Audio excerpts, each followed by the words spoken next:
Em nome do Pai, do Filho e do Espírito Santo. Amém. Ave Maria, cheia de graça, o Senhor é convosco. Bendita sois vós entre as mulheres, e bendito é o fruto do vosso ventre, Jesus. Santa Maria, Mãe de Deus, rogai por nós, pecadores, agora e na hora de nossa morte. Amém. São José, rogai por nós. São Felipe Neri, rogai por nós. Nossa Senhora de Fátima, rogai por nós. Em nome do Pai, do Filho, do Espírito Santo. Amém. Bom dia a todos. Nós estamos aqui na página 434 do livro As Dores de Maria, melhor, Ao Pé da Cruz ou As Dores de Maria, escrito pelo padre Frederick William Faber. Estamos no último capítulo do livro, capítulo 9, seção 1, o propósito divino da compaixão de Maria.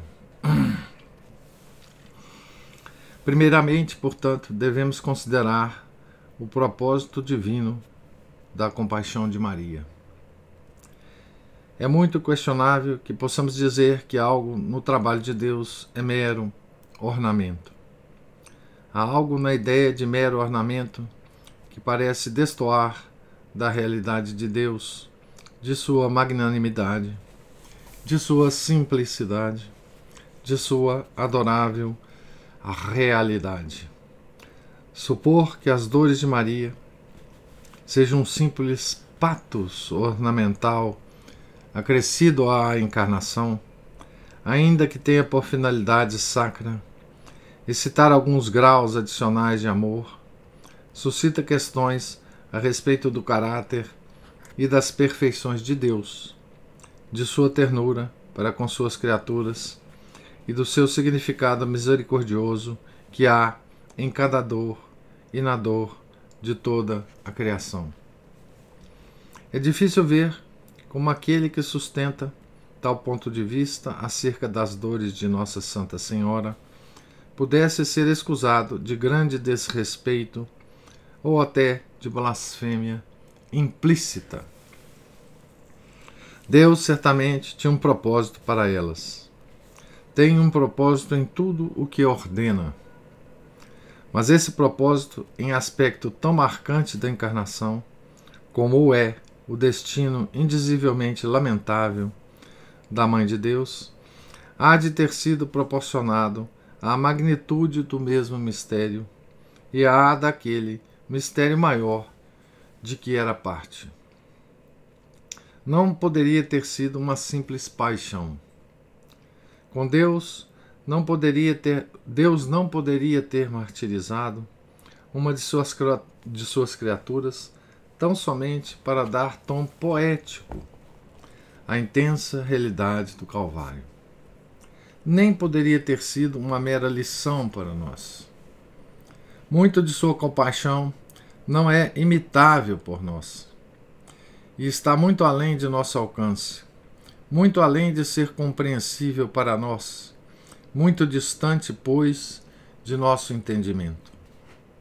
É claro que aprendemos lições delas, porque aprendemos lições de tudo o que Deus faz. Mas isso é diferente de Deus ter unicamente a intenção de, pelo mistério, ensinar-nos uma lição. Nem poderia ter servido tão somente a sua santificação, conquanto não tenhamos dúvida de que foi este um de seus grandes propósitos. Ela veio para ser a Mãe de Deus antes de começarem suas dores. Estas foram consequência de sua maternidade divina, não preparação para ela. Santificaram-na.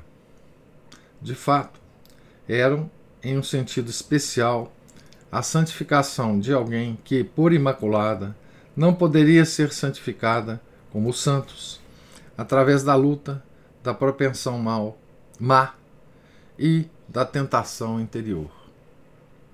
Mas é difícil contemplá-las assiduamente e acreditar que seu propósito termina aí. Procuramos um propósito mais profundo e mais divino, e mais proximamente vinculado a todo o esquema da encarnação, e podemos estar certos de que existe, ainda que não possamos descobri-lo.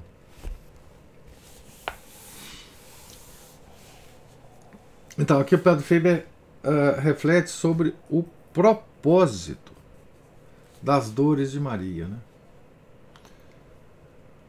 Ele está chamando compaixão de Maria o conjunto de suas dores, né? Tá certo?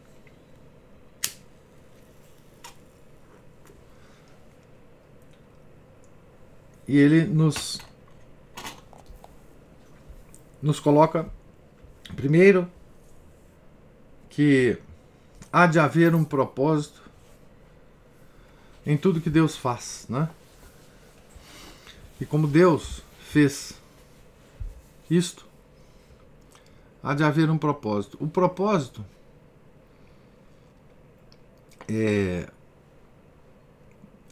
ele diz, não pode ser apenas pelas lições tiradas ou pelo exemplo de Maria, que é impossível para nós de segui-lo. Não pode ser apenas a santificação dela, que teria que ser desta forma. Não poderia ser da forma com que a santificação dos santos, porque ela era imaculada, ela não tinha o processo de santificação dos santos normais, né? Porque ela não tinha nenhum tipo de má inclinação ou tentações internas. Não poderia ter, né? Então, esse é o problema, né, do propósito divino, né, a respeito da compaixão de Maria, né? Se, portanto, rejeitamos todos os pontos de vista anteriores, por irreais e por indignos, e por claramente discordantes do fenômeno por explicar, devemos, por outro lado, supor que a compaixão de Nossa Senhora foi parte da redenção do mundo, que a salvação das almas foi merecida por ela e que o pecado foi expiado por ela? É uma pergunta, né? Muitos escritores usaram uma linguagem que parece implicá-lo. Santos e doutores estão unidos em chamar a Nossa Santa Senhora corredentora do mundo. Não há dúvida quanto à licitude do uso de tal expressão, porque se apoia em tão grande autoridade, né? Os doutores, né? Os doutores da Igreja, unanimemente, né? A questão é o seu significado. É uma hipérbole de um panegírico, uma exageração afetiva da devoção, uma expressão inevitável para a compreensão de Maria, que não encontra na linguagem comum algo adequado para expressar-lhe a verdade total. Então, a expressão corredentora, né, está aqui a procurar o significado disso, né? E então um exagero dos padres, um exagero baseado numa afetiva devoção, né? É uma expressão, digamos assim, inevitável para a descrição da posição de Maria? Ou é literalmente verdadeira, ligada a uma precisão teológica reconhecida e reconhecível? Esta questão se apresenta à maioria das mentes em relação à devoção à Nossa Santa Senhora, e há poucas questões a que se deram respostas tão vagas e tão insatisfatórias como esta. Por um lado, é difícil afirmar que uma expressão usada por santos e por doutores seja um simples exagero, uma hipérbole, um torneio floreado cujo objetivo é impressionar, e que não tem nenhum significado oculto. Por outro lado, quem duvidará que nosso Santíssimo Senhor é o único Redentor do mundo, e seu preciosíssimo sangue é a única expiação pelo pecado, e que Maria, ainda que de maneira diferente, precisava da redenção tanto quanto nós, e que a recebeu de modo mais copioso e numa espécie mais elevada, no mistério da Imaculada Conceição. Assim, quanto ao significado literal, pareceria que o termo corredentora não é teologicamente verdadeiro, ou ao menos não expressa a verdade que contém de modo teologicamente acurado. Temos de escolher entre o desejo de honrar a Nossa Santa Senhora, autoridades dos santos e doutores e os requisitos soberanos da sã teologia. Aqui ele está usando um método tomista, né? Para discutir essa questão da corredenção, né? Quando ele diz assim: assim, quanto ao significado literal, pareceria que o termo corredentora não é teologicamente verdadeiro. Assim que Santo Tomás começa todas as questões da Suma, né? Contrariando a tese principal e depois provando que a tese principal é verdadeira. Vamos lá. Certamente tememos asseverar que a linguagem dos santos não tem significado, ou que não é recomendável. E ao mesmo tempo não temos dúvida de que Nossa Santa Senhora não é corredentora do mundo no sentido estrito da palavra redentora, no sentido único em que Nosso Senhor é redentor do mundo, senão que é corredentora no sentido exato da palavra composta. Mas não é hora de usarmos palavras cujo significado preciso não delineamos distintamente. Portanto, enquanto seria triste para alguém privar Maria de um título que os santos e doutores lhe conferiram a ela, pois vivemos tempos em que o crescimento da devoção de Nossa Santa Mãe é o penhor mais seguro de um futuro melhor, ao mesmo tempo é importante, mesmo do ponto de vista devocional, conhecer o significado de um título, que certamente contém uma verdade real e uma verdade que não poderia ser facilmente expressa de outro modo. As conclusões seguintes podem, porventura, ter-se como verdadeiras por encontrar a verdade no meio e evitar as alternativas violentas de censurar os santos ou de diminuir as prerrogativas de nosso Santo Senhor.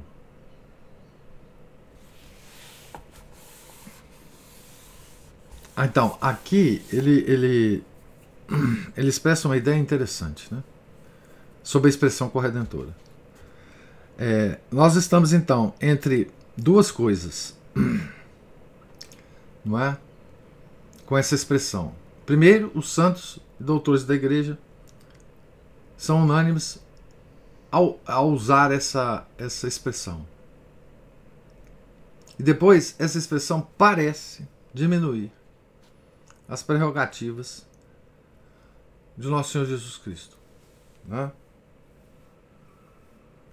Então, ou nos extremos, ou nós censuramos os santos e os doutores da Igreja, não é? Por usar a expressão corredentora, né? E aí nós chegamos à conclusão de que corredentora não é a questão, e sendo assim, nós deixamos de dar a Maria um título, uma expressão que ela merece, não é?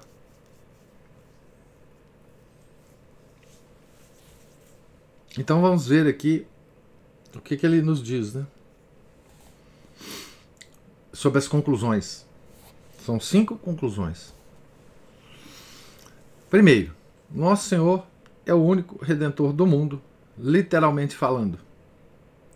E nesse sentido, não há criatura que compartilhe sua honra, nem se pode dizer sem impiedade que ele é o corredentor com Maria. Em sentido secundário, depende e por participação, todos os eleitos cooperam com Nosso Senhor na redenção do mundo. Em sentido secundário. No mesmo sentido, mas em escala inatingível pelos outros, Nossa Senhora coopera com ele na redenção do mundo.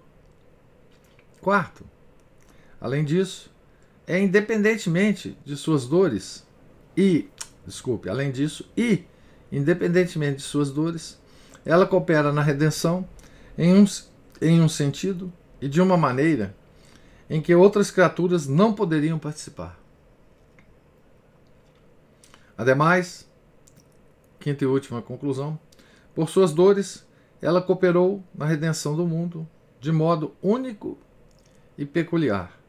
Peculiar e único, não apenas em relação à cooperação dos eleitos, mas em relação à sua outra cooperação mesma, independentemente das dores.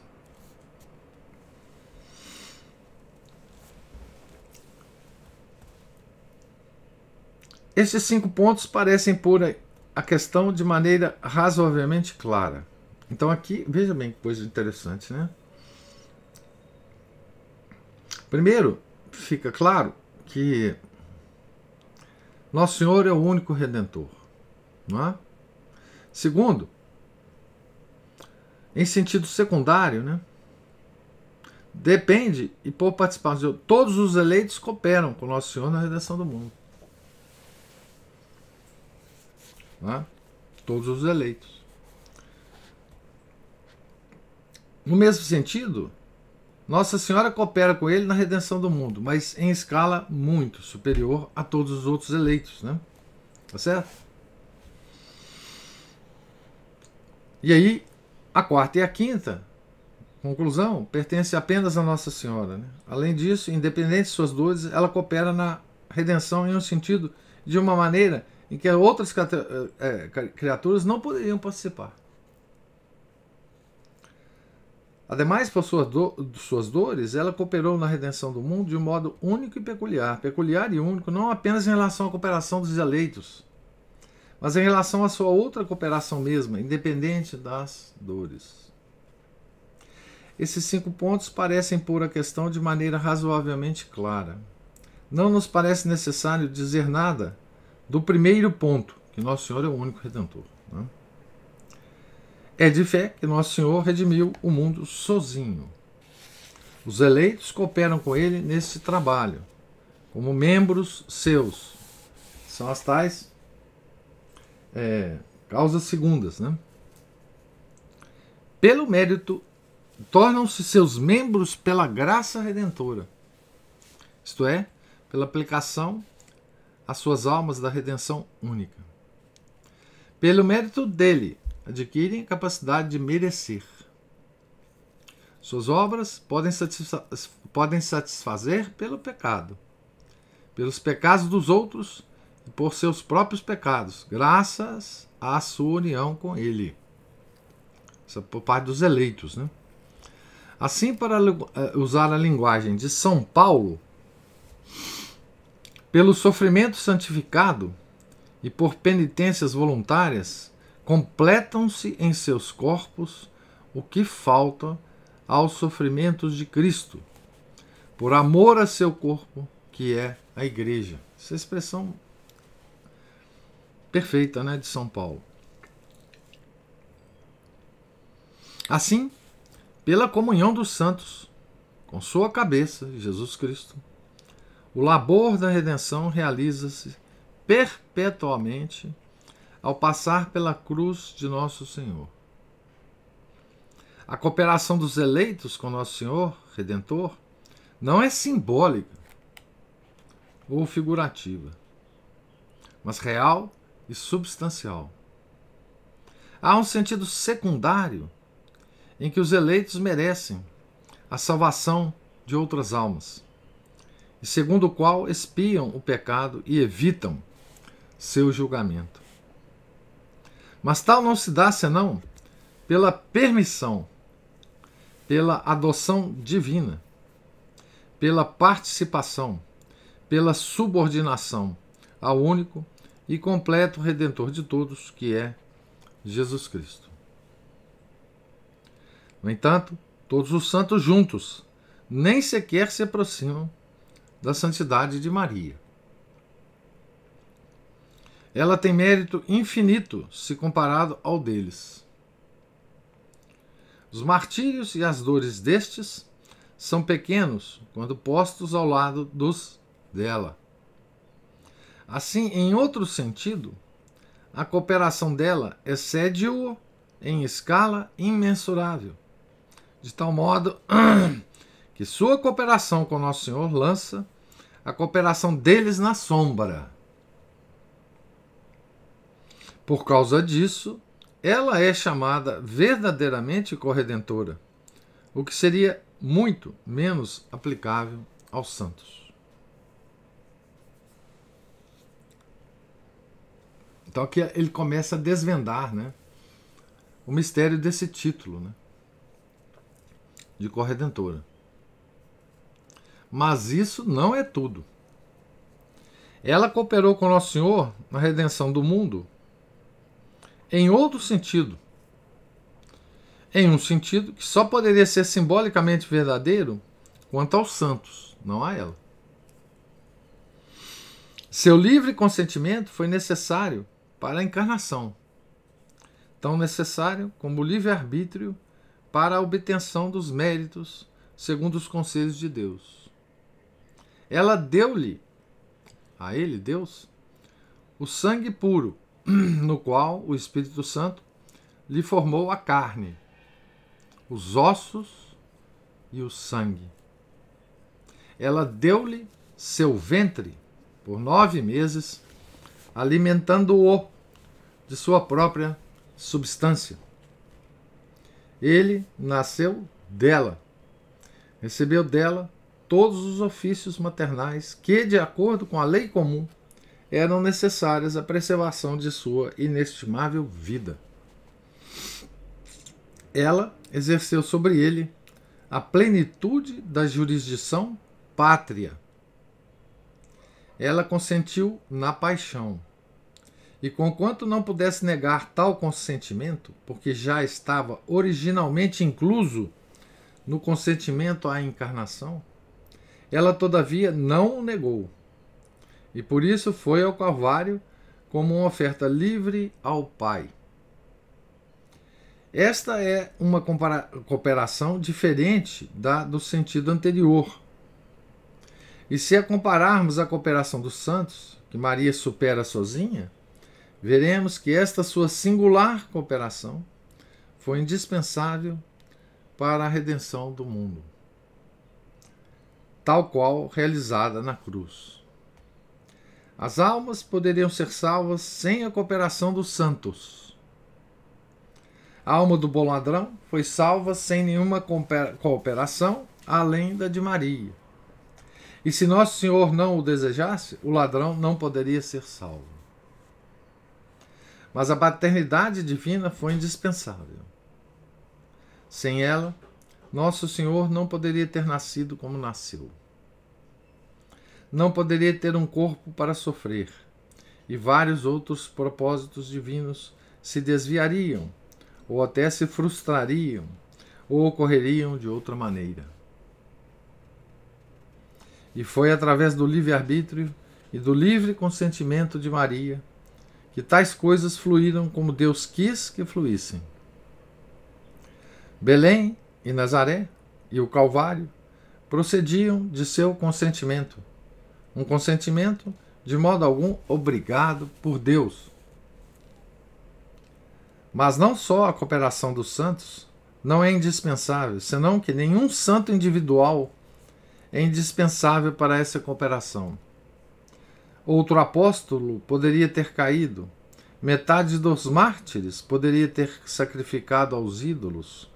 Poder-se-ia reduzir o número de santos em cada século, e mesmo assim a cooperação dos santos não se destruiria, conquanto sua grandeza diminuísse.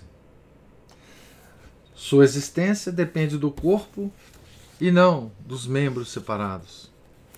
Não se pode nomear nenhum santo, salvo, talvez, São Pedro, em certo sentido, como necessário à obra, tão necessário que sem ele a obra não se completaria. Mas a cooperação de Maria era indispensável. Tudo dependia de sua individualidade. Sem ela, a obra não poderia completar-se.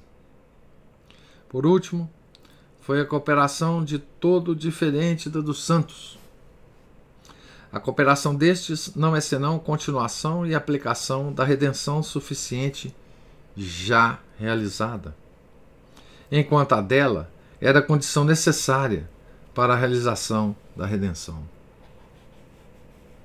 Uma é mera consequência de um evento que a outra assegurou e que só ocorreu por ela. Portanto, era mais real, mais presente, mais íntima, mais pessoal e, de algum modo, causal, o que não se pode dizer da cooperação dos santos. E tudo isso é verdade quanto à cooperação de Maria, sem nenhuma referência às dores. Que aula, né, que o padre Fabian nos dá aqui, né? Sobre esse título que Maria recebeu dos santos, né? Corredentora, né?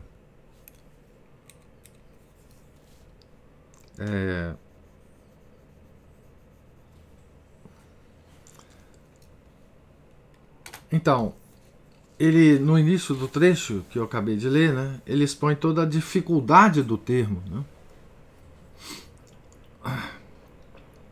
A dificuldade de aceitação desse termo, né?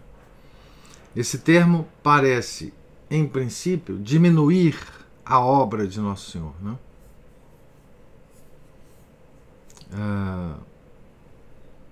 Rivalizar é uma espécie de... Esse termo parece colocar Maria rivalizando-se com a obra de Nosso Senhor, né? E ele aí pergunta, não teria sido um exagero, né? Esse termo aplicado a Maria pelos santos, doutores da igreja, né? É apenas uma efusão da devoção desses santos, né?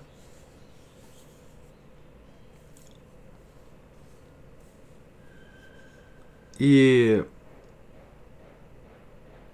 quer dizer, como é que nós devemos aceitar, né, e precisar esse termo em relação a Maria, né? Então, quando ele coloca a ideia, né, o que resolve esse enigma, né? Começa a resolver esse enigma, é quando ele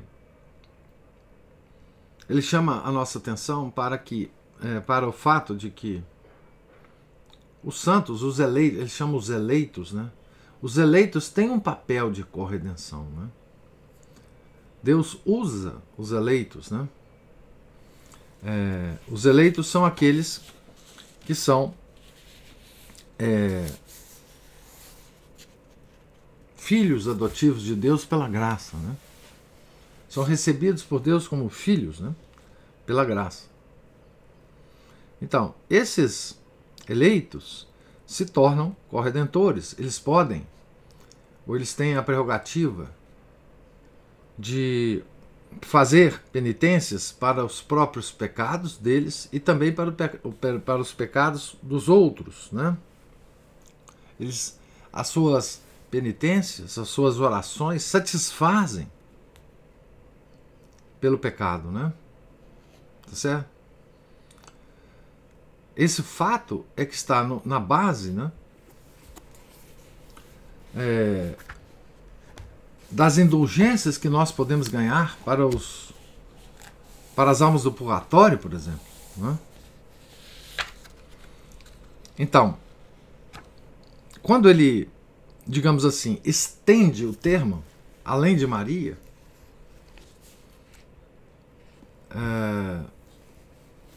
fica mais razoável nós pensarmos então no papel de Maria, né?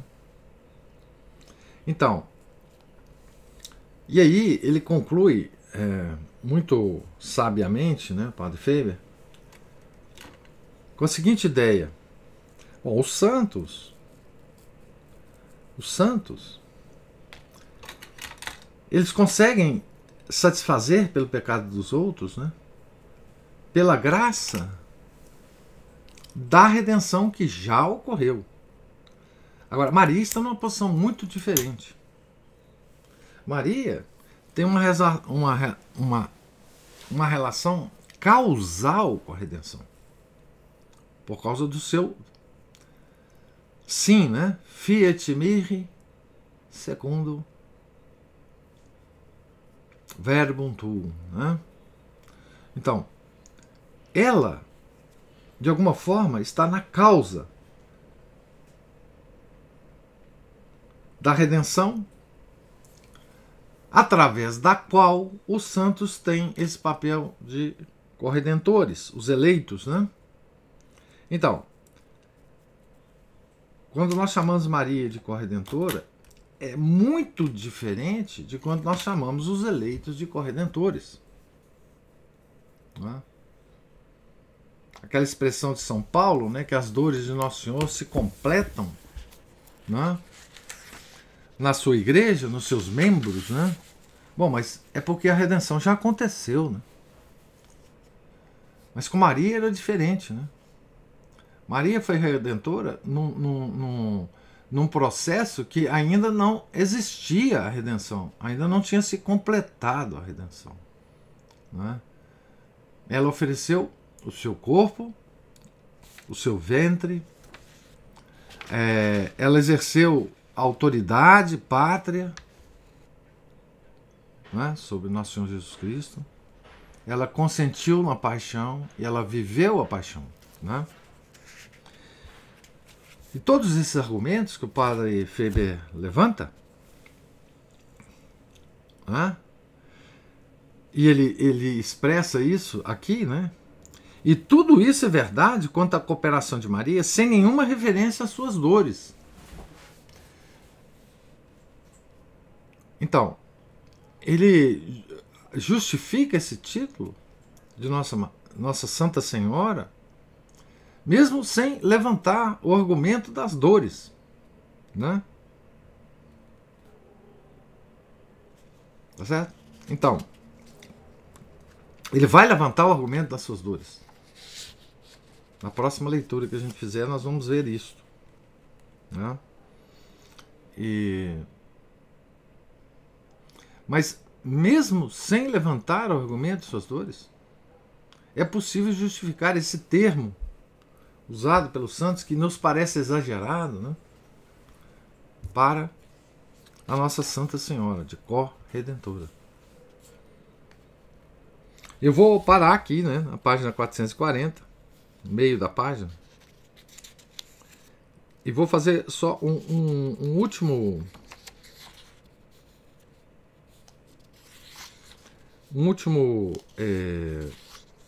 comentário, que é o seguinte: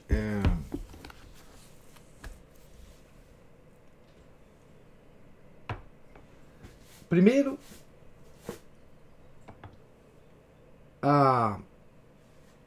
esse fato, né, de Maria Corredentora, que é o mesmo da Maria Nossa Senhora Medianeira de todas as graças, é um dogma mariano, né, não proclamado, e que tinha,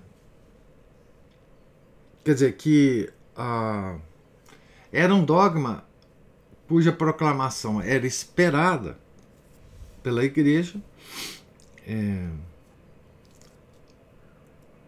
principalmente depois que foi convocado o Concílio Vaticano II. Todo mundo, na convocação do concílio, né, imaginava, ele imaginava que ia acontecer, o pessoal imaginava que ia acontecer muitas coisas, mas entre elas a proclamação desse dogma, né, tá certo?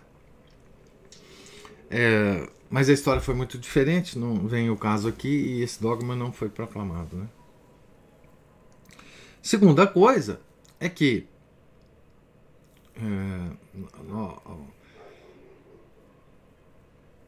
o Papa Francisco,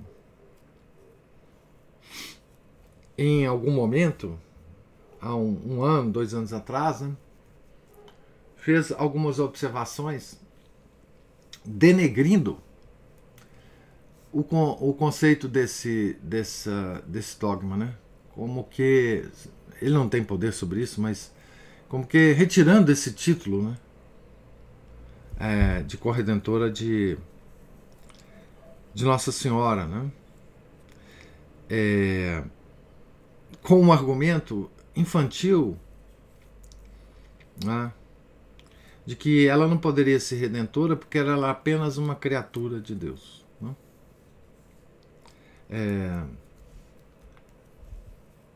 E nenhuma criatura de Deus estaria no nível de corredenção. Então ele, enfim, além de mostrar que desconhece completamente qualquer aspecto da teologia, né, da igreja, ele contrai uma dívida com Nossa Senhora que ele individualmente vai ter que pagar, né? Tá certo? Deus queira que ele pague antes de morrer, né? Então, isso quando ele...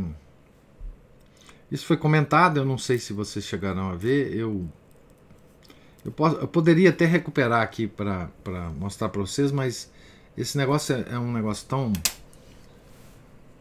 lamentável, tão triste, que eu não vou fazer isso não. Se vocês tiverem estômago, vocês próprios procurem aí no Google que vocês vão achar alguma coisa sobre isso, dessa declaração do Papa, né?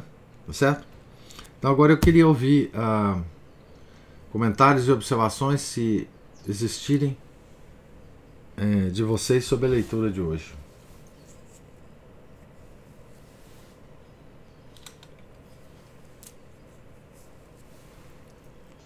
Que tristeza que é um Papa que, ao invés de nos exortar à elevação, nos leva a rebaixar o nosso entendimento, né? Rebaixar a mãe de Deus, né? E fazendo isso, nos leva para baixo, né? Nos leva para baixo. E nos leva para baixo numa área e com uma figura que foi criada para nos levar para cima. Uhum. Ele arranca a nossa escada, né? Uhum. Que a única coisa que a gente tinha que subir era na escada. E ele simplesmente quebra os degraus da escada, né? Por isso que eu falo, assim, individualmente eu rezo por ele para que ele não leve isso para o túmulo, né? Porque se ele levar isso para o túmulo, a gente sabe o destino dele, né? Da alma dele, né? Mas isso é tristíssimo, porque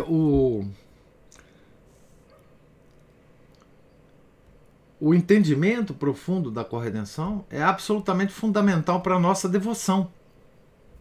Porque devoção não é sentimentalismo, né? Devoção é entendimento e vontade.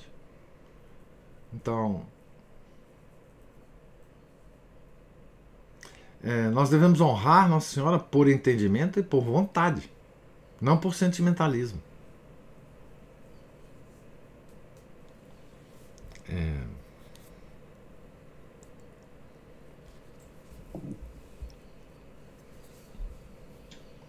Professor?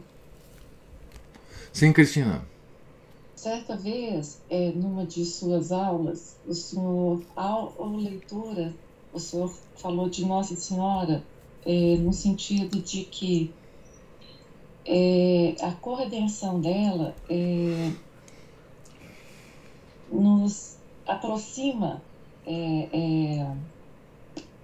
a nossa devoção, ela está muito relacionada.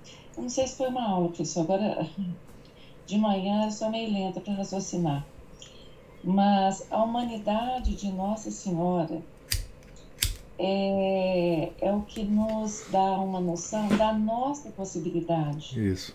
Porque Cristo são detalhes assim, a gente falando uma coisa dessa parece tão boba depois que a gente escuta o senhor falar, ou então vira através de uma leitura, mas não é boba, porque diariamente a gente é derrotado por nós mesmos, né? Uhum.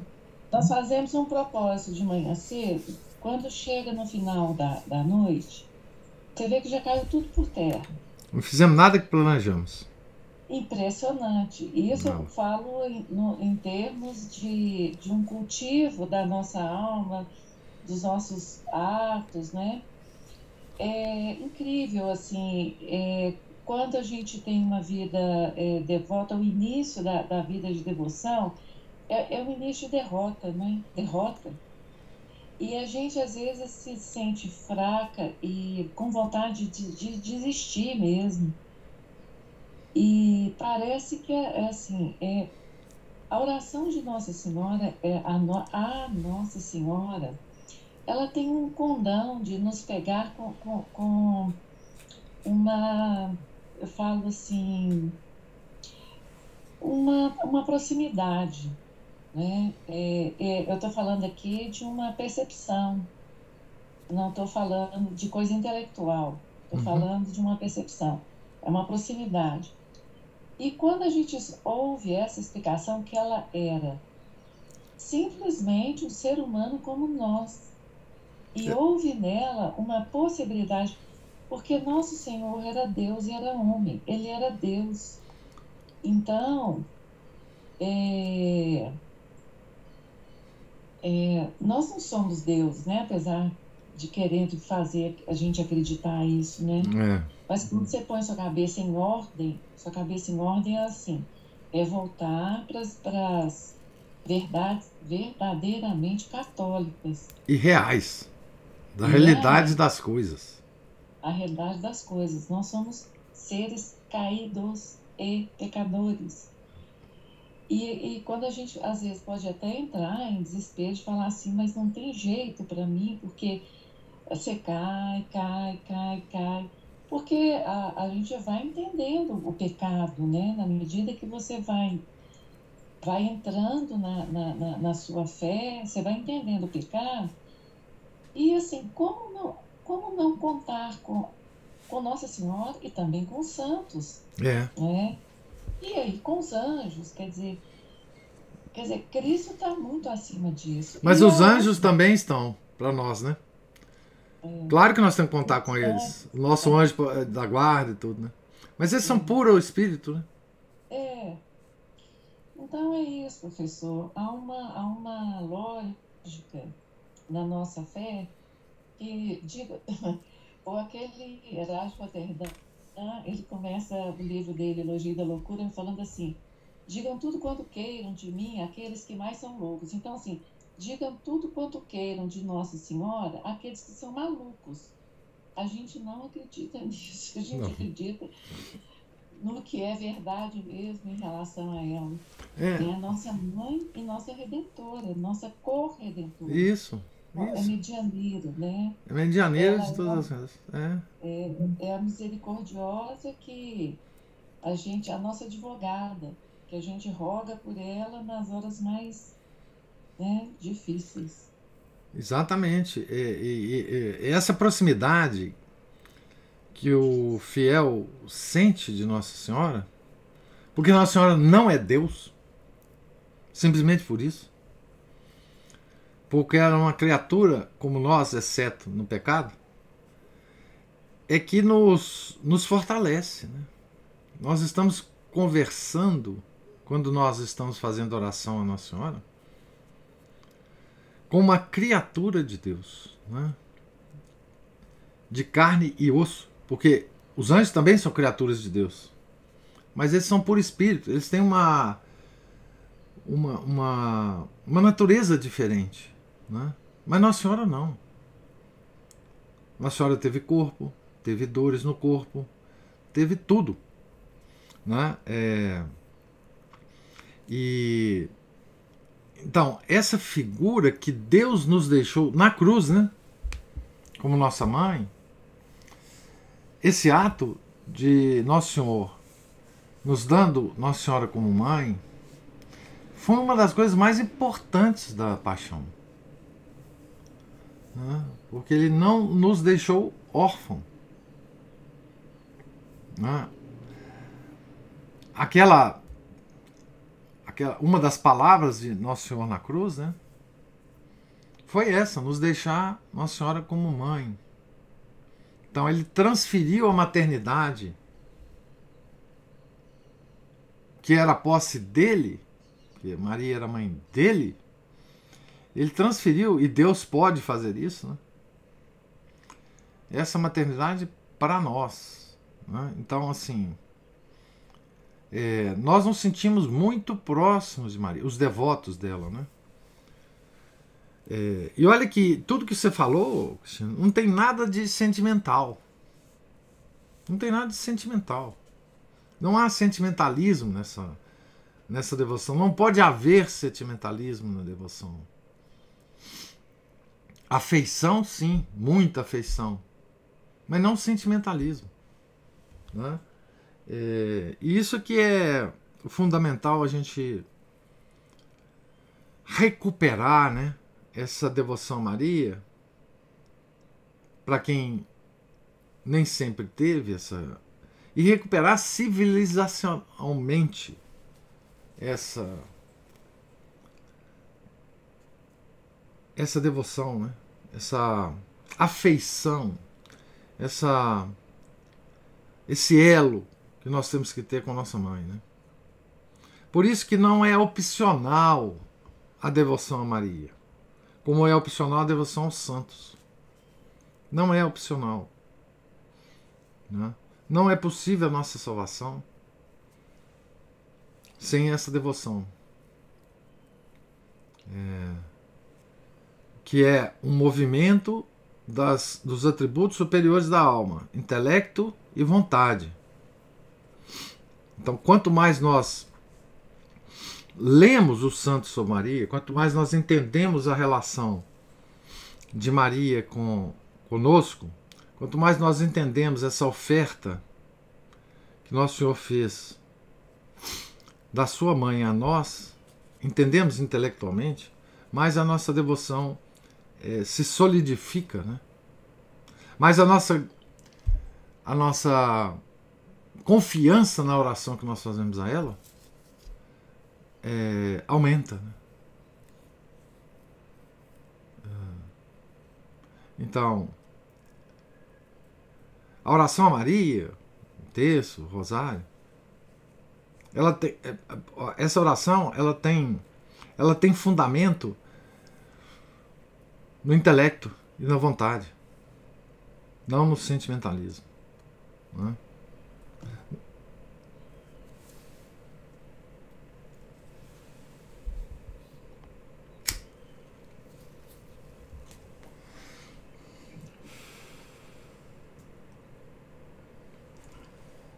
Mais alguma observação? Algum comentário?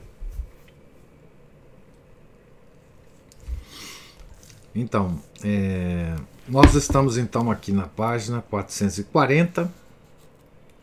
Amanhã, se Deus quiser, continuaremos a leitura. Deus lhes pague a presença, a paciência, os comentários. Tenham todos um santo dia. Fiquem com Deus. Em nome do Pai, do Filho e do Espírito Santo. Amém. Ave Maria, cheia de graça, o Senhor é convosco. Bendita sois vós entre as mulheres, e bendito é o fruto do vosso ventre, Jesus. Santa Maria, Mãe de Deus, rogai por nós, pecadores, agora e na hora de nossa morte. Amém. São José, rogai por nós. São Felipe Neri, rogai por nós. Nossa Senhora de Fátima, rogai por nós. Em nome do Pai, do Filho, do Espírito Santo. Amém.